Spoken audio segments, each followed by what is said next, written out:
All right, you guys, I think I'm a hat person. I obviously went to go get my fro taken care of since I have been in the hospital. I have not had a really good style, so I had my hair styled. She didn't even have to tone it. I was so proud. Anyway, I have had a lot of people ask me lately, we're growing exponentially. So I have to remember that every couple of months, the basic questions will start coming back up over and over again of, how did you get started? What made you want to rehome kill pen horses? What is your history with horses? What is your husband's history? So I would love to just take a minute and make a video for you guys kind of explaining that, so that people that are new here don't have to feel like they don't really know what's going on. Like, they think I'm a rescue, but my husband's a kill buyer, so this is like a really weird dynamic. And I feel like it's important for me to remember that there are new people here. They're just new. Oh, thank you. The hat is very tombstone of me, but I bought a couple from, I'll post a link. A really good friend of mine here in Texas has started making hats, and in honor of her gorgeous, beautiful hat, I decided to bust one out because I'm going to have her redo the band and put some feathers and a concho. And I bought a blue one and I bought a light brown one. And I just want to tell you guys, like, I fancy it. I don't wear a lot of makeup. I do like to keep my hair kind of done, but I'm not a high maintenance girl because we're at the barn all the time. And but I do like to have some cute things. So if I want to just throw on a hat and some curls, I look presentable because, as you know, I really don't wear a lot of makeup, and I used to be a makeup review specialist. So let me just start with just telling you guys my background. Most of you know it. This is going to be boring for you. I have thousands and tens of thousands of followers that have been here for years, and they're like, oh God, you're telling us your past again. But I want for everyone that comes here new, I want everyone who comes here new to feel like they are a part of the tribe and they understand the dynamics of our situation. So I was born in Roswell, New Mexico, because my father trained racehorses. So I spent my adolescence going from Sunland Park in El Paso, Texas to, well, it's actually in Sunland Park, New Mexico, but I went to school in Canutillo. We lived off of Red Road, like off Donovan, basically, in El Paso, which is kind of a main area. I spent my summers in Ruidoso, New Mexico. I can remember from the time I was Tinley's age, I have memories of Ruidoso, New Mexico. So Jacob and I now visit there every summer. We absolutely love it. I only been one time this summer when my dad had a heart attack. They took him by ambulance to Roswell, so I went to Roswell, spent a day or two, but I drove over to Ruidoso to check the barns, make sure everything was okay. My dad's good friend kind of handled that, but I grew up going back and forth between El Paso and Ruidoso. My dad also ran a little bit at Farmington, and a little bit at Albuquerque, and a little bit at Santa Fe. I don't think there's a track in Santa Fe anymore. My dad won the All-American Futurity in 95 and had a world champion, and he bought a training facility in Oklahoma. So we went to Henrietta, Oklahoma, and it was culture shock for me. And I didn't have a lot of friends in school. I went from kind of being the only blonde-haired, green-eyed girl to being one of many, which was fine, but I still had a little different, maybe mentality, a little different, like, gangs were a real thing, and, like, you didn't gossip, you didn't, I just grew up in a different culture than Oklahoma. So, when I was, like, 13, 8th grade, I was enrolled in school there, and it was a shit show. And high school was a shit show for me, so I actually dropped out of high school when I was a sophomore. It was in December of my sophomore year, and I used to kind of like hide that fact because I was embarrassed, but the truth is I had a really good job. I worked for a company called Equiglobe starting in about I would say that in the summer between my 8th grade and freshman year, they moved to Henrietta, Oklahoma, and they imported warm bloods. And it started with, they came over to my parents and needed somebody to pull manes, and they knew my dad had racehorses, and my dad was like, well, my daughter can do it. My 12 coming 13-year-old daughter can do it. So I went over and pulled manes, and then he asked me if I rode, and I told him, yeah, I ride every day. I've got a pony, and I've got a Pasofino, and my dad had bought me black and white little Pasofino cross, a black and white, like gated, like at the Rio Grande Classic horse sale in El Paso, Texas, and we didn't know it was gated until we got him home, and there I was going to try to, I took English lessons in El Paso. There wasn't a lot of Western, and anyway, fast forward to, I thought that I knew how to, I didn't know my diagonal. I really didn't have a clue. I didn't know my diagonal. I thought that I had rode English because I had taken some lessons at a boarding facility in El Paso, Texas, but I didn't really have a clue. So Hartmut was fantastic to me, and he taught me a lot. We really did a lot on the flat. I rode a lot of the dressage horses, and what they would do is import warm bloods from all over the world. Some kind of Spanish bred dressage type horses, and big beautiful jumping horses, just whatever could make money. So that's kind of what he did, and I got to learn how to have good hands and a lot of feel, and all I did was keep them exercised for that little bit of time that they would come there to kind of be down, and he would start looking for a really great trainer that would suit that horse, and he would send it to that trainer to market to their clients, and he would work things out with the trainers to where the trainer could make a little, very giving. He passed away last year, and I was devastated because I always wanted to reach back out and just tell them, like, thank you for the opportunity, kind of thank you for what I did learn, and I never really, I guess, got that opportunity. But his wife is still alive, and she was a really wonderful person and far better to me than I deserved. But so that was kind of my involvement, like, through that age. Like, I got to ride like $100,000 jumpers and $50,000 show ponies that were coming over, and like I said, they would just have the vans drop them off, and they weren't there very long. They were there just kind of long enough to kind of figure out where they needed to go. So it just got to where he kind of put me on horses that were great kid horses, and horses that were a lot of horse, but because I had been around race horses, they didn't intimidate me. But some of those big true jumpers and even some of the dressage horses are a lot of horse. I mean, really strong. So I did that, and when I was about 18, almost 19 years old, they decided to move back to Canada because there's no health insurance here, and they kind of had some health issues, and it left me not really knowing what I wanted to do. I wasn't super sure. I went back and got my GED, of course, and I did a little bit of college, and I tried to run barrels a little bit, and I had a lot of feel, and I had a lot of horsemanship, and some of the stories about when I first started running barrels are hilarious because I wanted to ride everything in a D-bit. Anyway, I just didn't know. A D-bit and a martingale. Everything went in a D-bit and a martingale. Everything. And it was just not a great combination sometimes. But the reason I ran barrels is just because we lived in Henrietta. That's what everyone did. I thought that I wanted to be a cowgirl. I thought that I wanted to run barrels. And I actually really lucked out. And one of the very first horses I trained, trained myself, he was broke, track broke, and I got him going, was a horse named Mortis, and he won $65,000 his futurity year. And looking back on it, I was just really lucky that he was crazy athletic and just far better than I was. He made me look like maybe I had an idea of what was going on. And how I kind of got stuck with him was I was just buying horses off the track, getting a little bit of a handle on them, and putting them on barrelhorses.com or Barrel Horse World, and just I was flipping them because I knew how to take pretty pictures. I knew how to put a little bit of a handle on one, and I was just basically flipping them.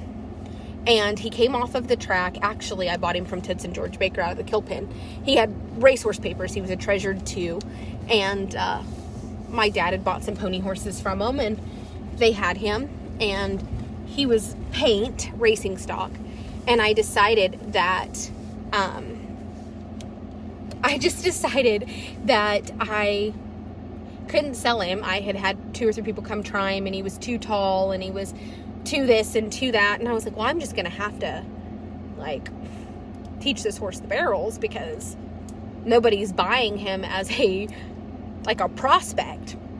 So I was dating a guy at the time that lived with Cody Boserman, who's like a really phenomenal barrel horse trainer. And I got some tips from Cody here and there, probably not enough. I wish now I would have shut my fat mouth and paid way more attention, because he's fantastic. And, you know, I remember thinking the first time I saw some of the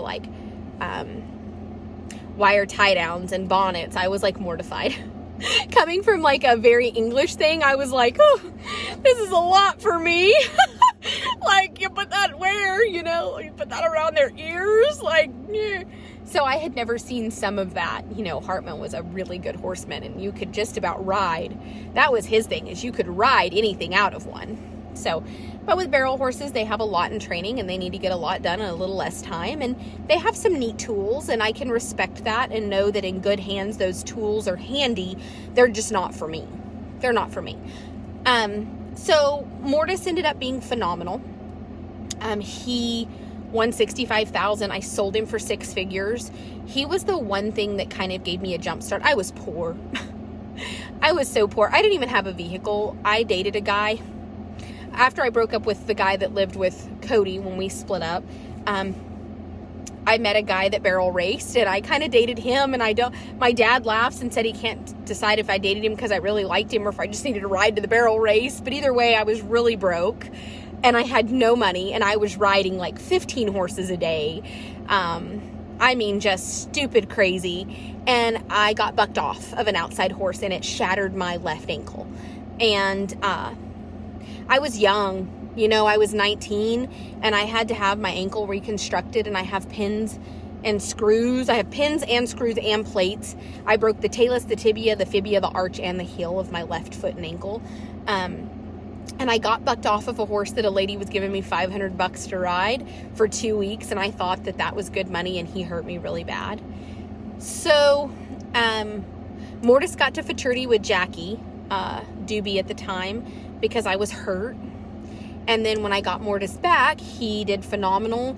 And I had just decided at that time, I really don't want to be a trainer of any kind. And I really want to broker horses. There's more money in it.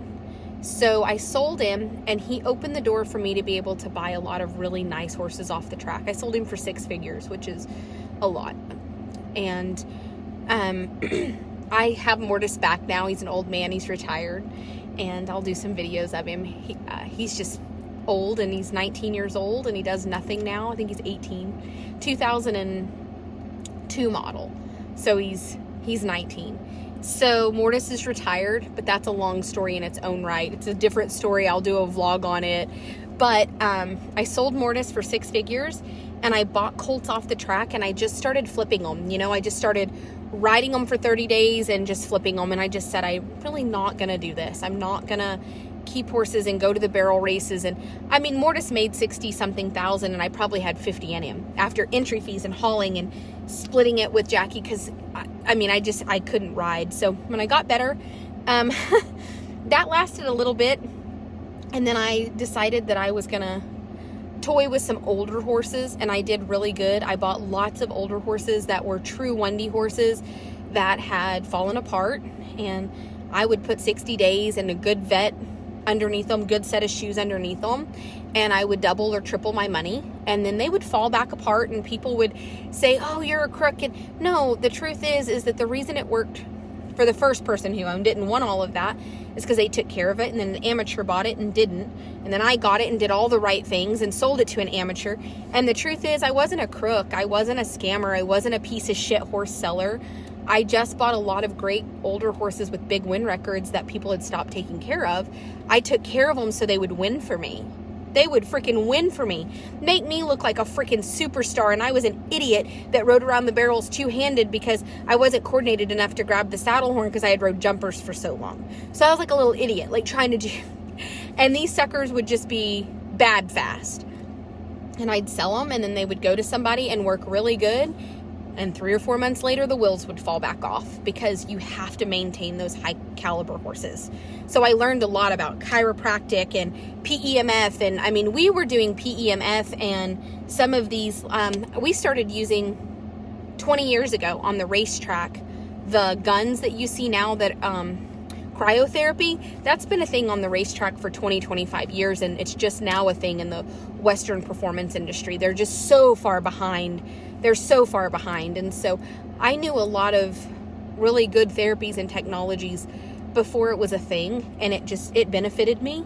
But it didn't really benefit the horses. And so then I got to where I was like, man, I don't want to sell these horses because people don't take care of them like I do. They don't take care of them like I do. So I met Jacob, and I had a handful of older horses that were winning. High Class Spy Boy was just out of this world. He bled so bad, and I could control the bleeding, and it was just unbelievable the things that horse accomplished for me. And he was like sound on one leg. He was sound on one leg. But at the time when I met Jacob, I kind of had to win to pay my bills. Like, I had like a little Chevy Blazer, and I had like a 2000 truck and a little 3-horse steel trailer. And like, I remember when Jacob met me, he kind of laughed because he had been married to a barrel racer, and she had like a bloomer and $100,000 barrel horse. And the first barrel race he came to, he kind of laughed. Like, he said, like, I'm going to park my brand new Denali over here. Like, he kind of made a joke because he didn't want to park it next to my like 2000 Ford with the back glass broke out, and I had 4 horses in a 3-horse steel trailer. And I won the barrel race. And my little sister, I want to say maybe my sister won it on an older horse that we had patched together, and maybe I was third or vice versa. And he was like, well, maybe you do know what you're doing. He was like, but you can't tell from what you're driving. And I'm like, you fucking ass, So I ended up moving in with Jacob, and he was always good to me. He bought me a new trailer. He gave me that truck and got a different truck. So Jacob was just very supportive and phenomenal. So for the first couple of years that I was with Jacob, I just really did the barrel horses, but I told him I get tired of selling them to people that won't maintain them, because these older horses can win, but it's a lot of vet work, and these people want them. They want to buy them, and they want to win on them, but they don't want to take care of them, and they sure as fuck don't want to listen when you tell them, like, hey, the wheels are going to fall off. You have to... No, like, people don't listen. So Jacob and I had been together like a year and a half, and I just kept telling him I hate selling these barrel horses to people that won't maintain them. Like, you can have great customers that are fantastic, but it's always the horse. And sometimes it really is. They're crippled, and I got a little tired. So he said, why don't you train racehorses? So Jacob bought me a set of horses. I think we claimed a couple, and we bought a couple, and I started training racehorses. And in my first meet, I was the leading mixed breed trainer and won races and just did phenomenal. I won my very first start with a thoroughbred, and I won my very second start the same day with a quarter horse, and I made history, and I was in a magazine, and then I qualified some Appaloosas to a futurity and got an article in the Appaloosa magazine, and I thought, this is it. Like, I'm just going to train racehorses. And I had 80 racehorses in training the day that I decided I didn't want to do that anymore. But what happened in the meantime is Jacob and I move in together, and I'm still running barrels, and then I start training racehorses, and we were renting a farm in Keachai, Louisiana, and Jacob and I went home to his parents. And Jacob I will say this, since the moment I met him, he had brought me one horse here, one horse there, and they were horses that he said, oh, I bought it at the sale barn. Like, it came to the cow sale. And I had sold it. And I just knew that he was buying some really decent horses out of the sale barn, and I would just advertise them on my Facebook and sell them. Well, I finally went home to his parents, and I don't remember if it was for Thanksgiving or Christmas, or I don't remember what, but there were like horses everywhere. And I'm like, what the fuck are y'all? Like, I didn't know y'all owned horses like this. And he's like, oh, they're my dad and my uncle and whatever. And, you know, they have a deal with the Stanley brothers at the time. And, you know, they ship a bunch of horses. And I was like, the slaughter? And he was like, yeah.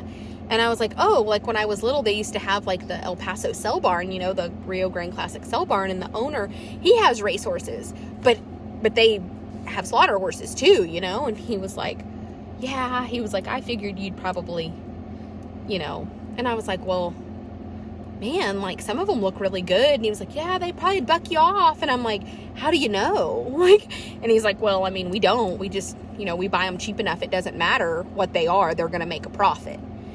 So that's how this got started. Because right away I was like, well, why don't I bring the guy that works for us and we'll just ride through them and I'll just take a couple of them home. And I remember the first time we went just being like, man, how cool would it be if we could like save one horse a week? I think the first time I went, I was like hoping I would find like one horse we could save. And we ended up with like 20. Like there was like 20 of them that I was like, all 20 of these somebody could love. Like all 20 of these horses somebody could love. And he was like, well, I mean, I'm just telling you, you have like not very long because my dad is like not gonna, you know, let that much operating capital be wrapped up. And I said, well, what if I put them on Facebook? What if I just, this was in 2012. What if yeah. And he was like, so we just did a couple. Like I just did like that night, I did like 5. All 5 of them sold. And I just remember being like, just stunned. And I remember just thinking, this is what I want to do. Like, I love this. I fucking love it.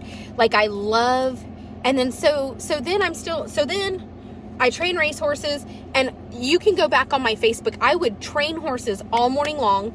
And at that time I rented a barn in Sallisaw, Oklahoma, and Sam and I would leave the barn in Sallisaw, Oklahoma, and we would go to a little farm outside of town that I leased, and we would ride kill horses all afternoon and then go back to the barn. And I said one time, and I've told Corbin this, somebody told me like, holy shit, you work your fucking ass off. Like, you have 80 fucking racehorses in training. I had 2 full barns at Sallisaw, horses out the ass. They had a 54 stall barn that I leased and a 28 stall barn, and I had it full. And then I had a farm outside of town with kill horses. And I told somebody, I said, well, I just have figured by now that God would be basically a piece of shit if he let me work this hard and I couldn't be successful.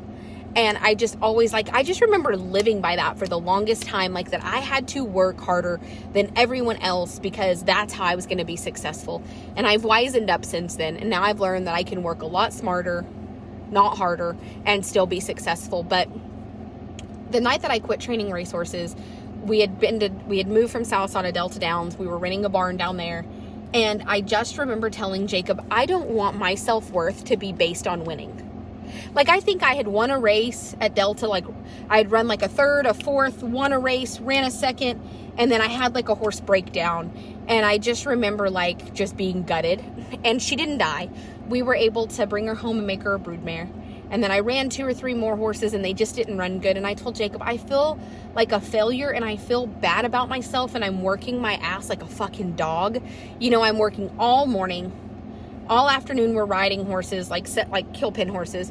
And I told him the truth is that 100% of the profit the kill pin horses are making, I'm using to pay my help because my owners don't send their money on time.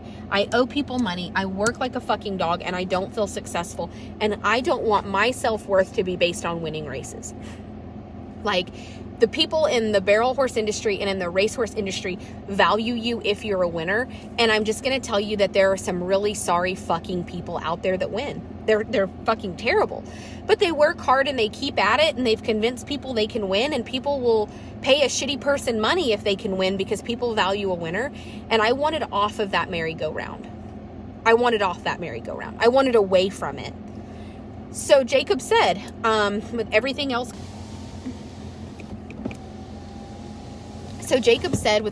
going on in his life at that time, that we could sell all the racehorses, and if I wanted to just rehome kill pin horses until I figured out what I wanted to do, that would be fine. So I started rehoming kill pin horses in March of 2012, And that was January of 2015. And I have done this full time since January of 2015. And I've done it full time, but part time, because I was working like a bastard slave. literally from before sunup to after sundown, from 2012 to that point. So I've been doing this for going on a decade, 9 years in March, so it'll be 10 years next March. And that's how it got started. And I just remember when we decided to sell the racehorses that we found them good homes. Lots of them. I still have probably 5 or 6 racehorses that I raced on the track that had a little problem, and I didn't want to rehome them or sell them because they weren't going to be an asset to anybody. So they're retired. Most of them are retired here. I've got 2 or 3 in Pitkin, and Mortis is still there because he didn't want to leave his girlfriend.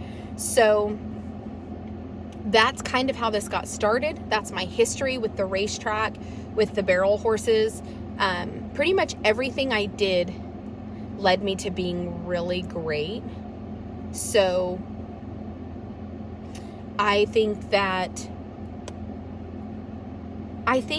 everything I did led me to be great at what I do. I think that Hartmut taught me to be a good rider and to really learn how to take good pictures and talk to people and to be really true to myself. So what I tell people all the time is that if you can't stand me or what I stand for or my potty mouth, then I'm just not the person for you, and that's okay. Like, I don't even have to argue with people anymore. Like, that's what's kind of cool. He was German, and I just always remember him being like so authentic. And as I've gotten older, I think that's where I am. I'm just totally authentic to who I am. I'm also super open-minded and not judgmental at all. So like, I would never go to someone else's page or business and judge them for being authentic. But it's also led me to be true to what my passion was. And the truth was, I always loved selling horses. I loved what they did. I didn't want to do that though. I didn't want to do that.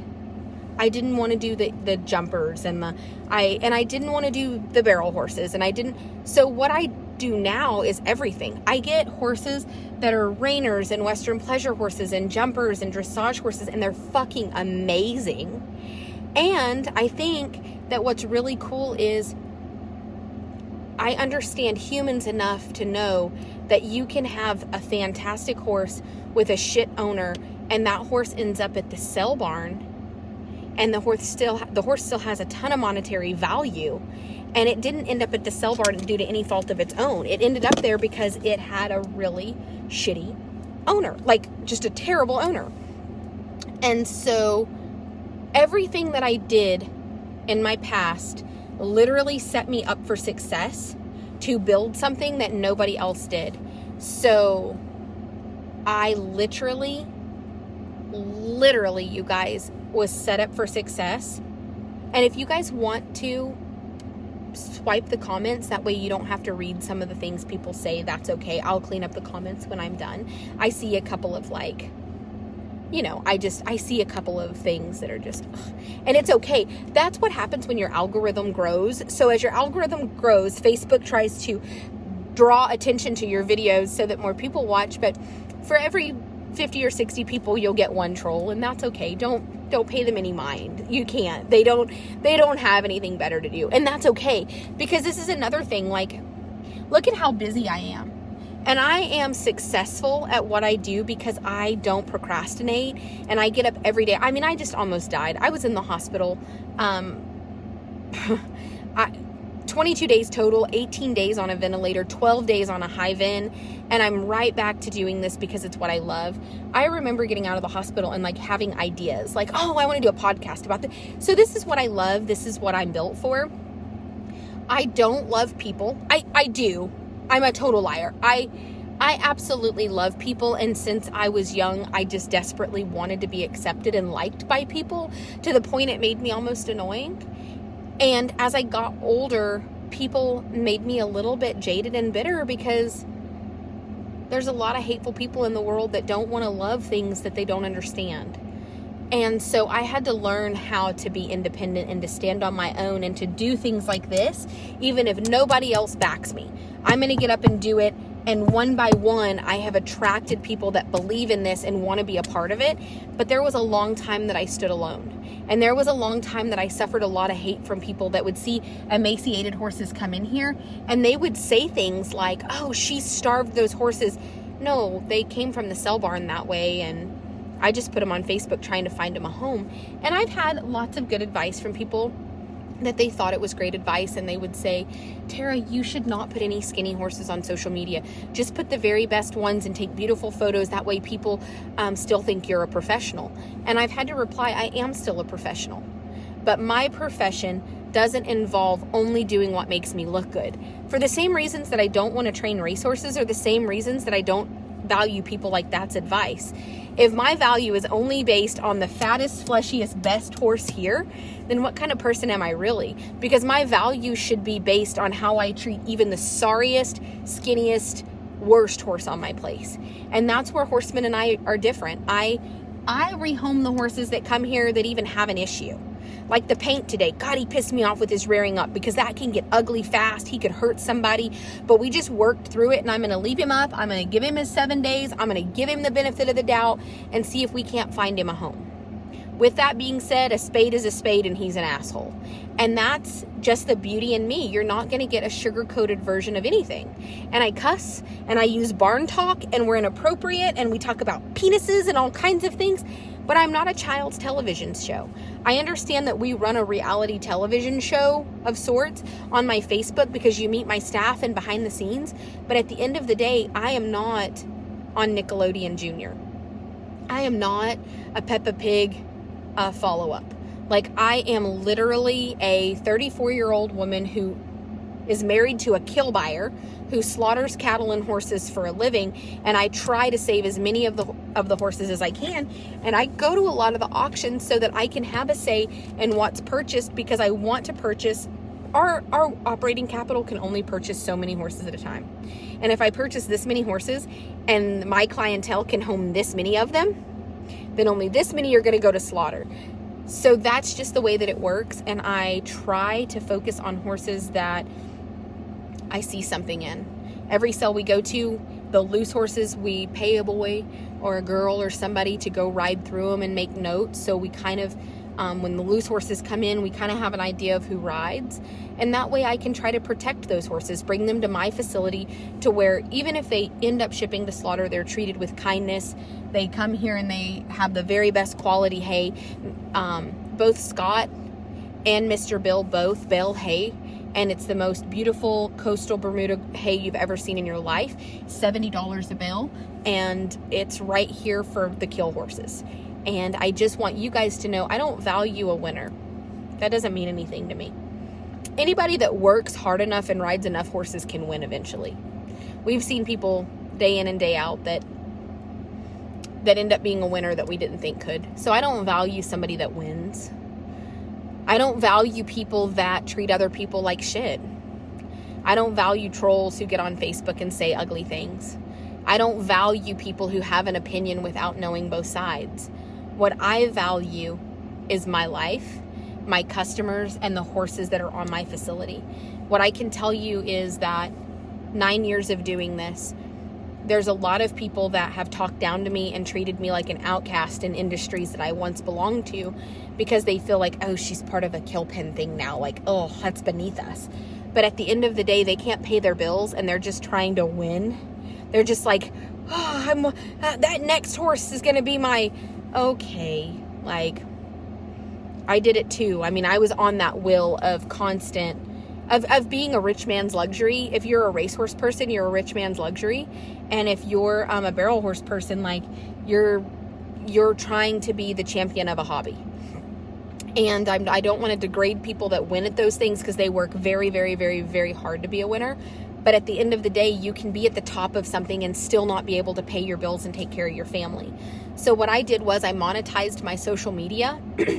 I started a Facebook group for supporters, and that monetization and those Facebook supporters follow me, and I try to share as much of my knowledge as I can to give them some value back for what they give to me. But with their money, with their views, with the stars, with the support, I am able to keep the overhead of this facility, pay all of my staff. We have drivers, buyers, staff members that work here.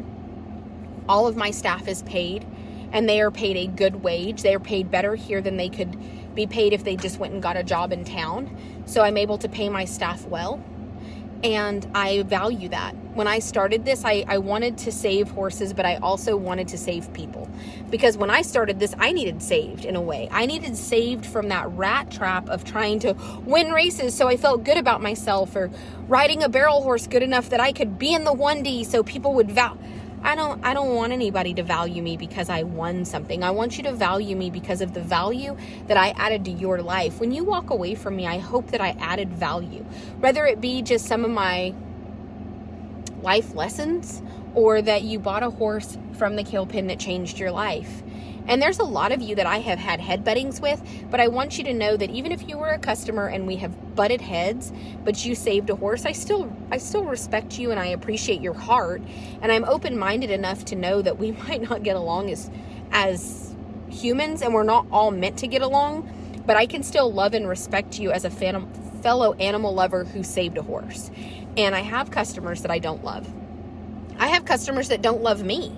And that's another thing. I want you to know that you don't have to think that I'm salt of the earth and love me or love my dirty mouth to think that what's going on here is a good thing, because it saves lots of horses, and it finds lots of horses into homes that they would have never found otherwise. And that's what I think is sad. People will say people should have just bought at auction. But the thing is that the horse that was meant for them might have sold in Billings, Montana, and they live in Florida, and that connection never would have been made had that horse not ended up here. So God has a really big hand in everything we do here. Even with my foul mouth, can you believe that he has so much mercy and grace, that he loves a sinner like me? Oh my God. I had somebody tell me the other day, you shouldn't mention God in the same video that you said fuck motherfuck. And I'm like, well, that's the problem with Christianity sometimes, is we have some hypocrites out there that want to say who God loves and who God doesn't love.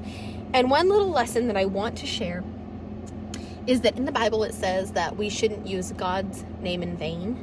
And I want to tell you that there's a little trick to that if you really study the Bible. I've studied it extensively. And it's that using God's name in vain is doing just that. It is saying, because I'm a Christian and I feel like God's on my side, I'm going to use him as a weapon against a fellow Christian.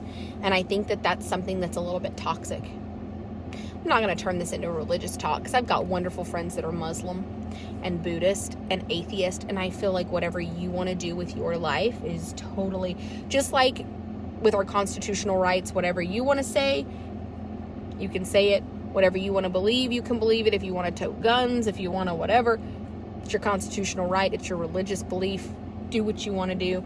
But I am going to say that God has a hand in everything that I do here. And I see it all the time. I've seen horses that have been separated from their humans for years that have been looking for them, and they just happened to come across my page, and somebody tagged them because they had shared a photo of the horse they've been looking for 10 years, and it ended up here, and they were able to come here and get their horse back 10 years later. I've just seen crazy, amazing, life-changing, soul-altering, boo-hoo, crocodile tear-crying things happen through this kill pen. And it's been life-changing, and it's amazing, and I value that. I value that. I value being able to pay my bills. I value being able to pay my employees. I value being able to keep $70 a bale hay in front of the horses at all times and never have to be like, oh, make them clean that up even though they pooped in it because we can't afford. No, boo. We put hay out like we make the hay rain here. Every sold horse on my property gets fed Purina grain. We are able to do things here. Have the vet, have the osteopath, have the farrier.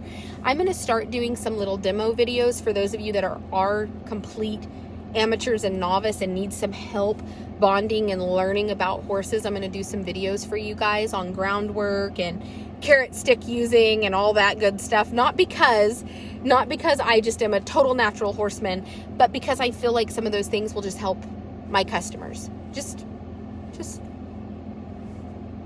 it's not for everybody, but for those of you who need it, it will help you. And I'm just telling you that that's what I value. So if you wonder who I am, where I came from, I didn't leave the racehorse industry or the barrel horse industry because I couldn't make it. I was successful at both of those things. And I've always attracted people and had a big following no matter what I did. That's just my natural gift. We all have them. I've got the gift of gab, and I've got the gift of I can attract a lot of people who want to follow and support me. And those are two things that I needed to be able to do this, and they are my gift that God gave me because he knew the horses would need it. So I just want to be a good steward of my gifts. I want to be a good steward for the horses and for what I'm here for. And I hope that this answers a lot of questions of where I'm from, what my background was, why I do what I do, why I don't go back to competing. I don't have to win a barrel race to feel good. I don't have to win a horse race to feel good. I go to bed every night feeling like I am 10 foot tall and bulletproof. But honestly, that feeling comes from those of you who follow me and help rehome these horses. Sometimes when I start to feel bad about myself, or I start to let the devil like, that, oh, it's not, all I have to do is take 5 minutes and go to the Wild Tribe after hours and see the amazing women that follow me, that pay $20 a month to belong to a group just because they want to put money in my pocket so that this can happen, because this couldn't happen without their monetary contribution. And I'm not a 501c3 rescue. So we've found creative ways. I'm telling you, I've had to be a marketing genius to be able to pay $35,000 a month overhead. That's what it takes to operate this facility. Sometimes closer to 40, depending on how many employees we have at the time. So when you know that you have to make $35,000 to $40,000 a month just to pay the overhead, and that's without the vet bills of the unsold horses, that's crazy money. And I've been able to do it since January because of my following. So anytime I start to like lose faith or think maybe, I just have to go to that group, and it doesn't take me very long to remember that I have an amazing tribe. We have an amazing goal, and I can't give up, because if I give up, these horses don't have any way out. Now, I am pro slaughter. That's a whole other video, and I will do some videos in the long run that will talk about Mortis, and I'll introduce you guys to him, and I'll do a why I'm a pro slaughter fight for slaughter to be back in the U.S. kind of person. And I know that that's shocking for some people, and you don't want to hear that, but I promise that if you saw the amount of suffering that we saw at the hands of people who are supposed to love horses, you would understand that slaughter is necessary. That's not this video. This video was just a recap of where I came from, who I am, and I'll tell you that Jacob has his own story. Jacob is fantastic. That's my husband. We have a 2-year-old daughter, Tinley.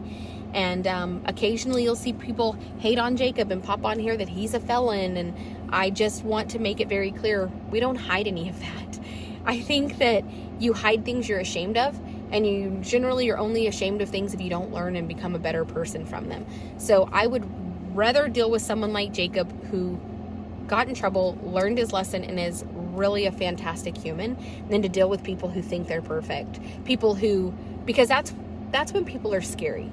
People who pretend to be perfect are the scariest kind of people, because they are often people that, Desi just texted me. People that pretend to be perfect are the scariest people, because they'll go to any length to like protect that perfection. They're the kind of people that'll do really crazy things because they have to keep up an identity that doesn't exist for any of us. I don't care how much money you have. Coming from somebody that has to make $40,000 a month just to pay their overhead, I venture to say that I am out here marketing and killing it more than the average person, and I still put my jeans on one leg at a time. My child has not only pooped on Desi today, she's also wiped her boogers on her. And my staff and I are just normal people doing everything we can to function. And I can promise you that the richest millionaire, billionaire, and the poorest person have that in common. We just all are really imperfect humans, and some of us just bust our ass and never give up and are willing to work a whole lot harder than other people. And I can tell you that I said it a long time ago, and I'll say it again. Even though I work a lot smarter and it's not as physical, so I'm not getting bucked off. I've broke my pelvis, my scapula, my talus, my tibia, my fibula, my arch, and my heel. I broke my other ankle. I broke my shin bone. I've fractured my sternum. And I've done all of that riding horses for people that never appreciated me. And I'm going to tell you that since we started the kill pin, you know, I've never really had a kill pin horse hurt me bad. I got my nose broke. I got my tooth through my lip. But those things were just, they were minor compared to some of the things that had happened in the past on horses that were owned by private individuals that didn't tell the whole truth, you know? So I just want you to know that if you're watching this, that's who I am, that's where I came from. And if you ever find yourself just not sure, just know that the harder you work, the more successful you'll be, because God is not a piece of shit. So he's not going to watch somebody work their ass off and not be successful.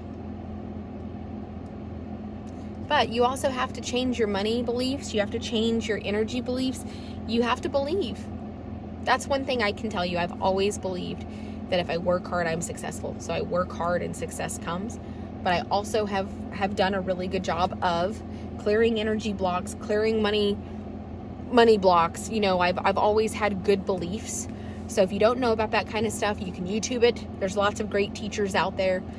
Just vibrate high, clear your blocks, get rid of that negative energy, and just work your freaking ass off at whatever it is that you want. And if it's rehoming kill pin horses, or if it's winning the barrel race, that's cool. Some people still want to go be a winner at things like that, and I totally commend it, because it's a lot of work for a little pay. And I love that for you. Like, if you want to do it, I will freaking for you, because I know how hard you have to work to be a winner. I respect a winner. I just don't think that being a winner makes you a good person. And at this point in my life, I'm more focused on adding value to people and being a really good person versus being a winner. I'd rather be a good person than a winner. But I also will tell you, I'd rather pay my bills and be successful and have money and be able to do right by every horse on my property than be a winner. And that's where I'm currently at. I just want to pay my bills, pay my staff, love my family, love my following. I love my tribe. And yeah. And if you ever have suggestions, I have people that say things like, I really think you should have t-shirts. I would buy them and things like that. I would love to do that. I'm just one person, and currently my cup is overflowing with task every day. So if you have like the ability to edit my vlogs, I'd love to do YouTube vlogs. I need to find somebody to edit the content. I also would love to do, I would love, absolutely love, LOVE, to do t-shirts and clothing, but I don't know a lot. I need to find like private label companies and all kinds of, and I'm just telling you, I don't have the time. But I have the monetary resource to get it started now, because it takes money to make money, but it also takes people, manpower, and time. So we're just at a position that we are ready to grow. I just need the right people. So I hope that this video clears up a lot about who I am, where I'm from, what I do, why I do it, and where we're headed next. And from here, I just hope that the rest of the year is fantastic, and I hope next year is even better, and I hope that we just keep growing and we keep being able to take care of the horses as good as we do now, and I hope that we keep learning. I hope that I learn new ways to improve this and better ways to take care of them. I learn something new every day. I love you guys, and what's the saying? On to the next one. Joe will be back in about 30 or 45 minutes, and we'll be on to the next horse. Bye, you guys.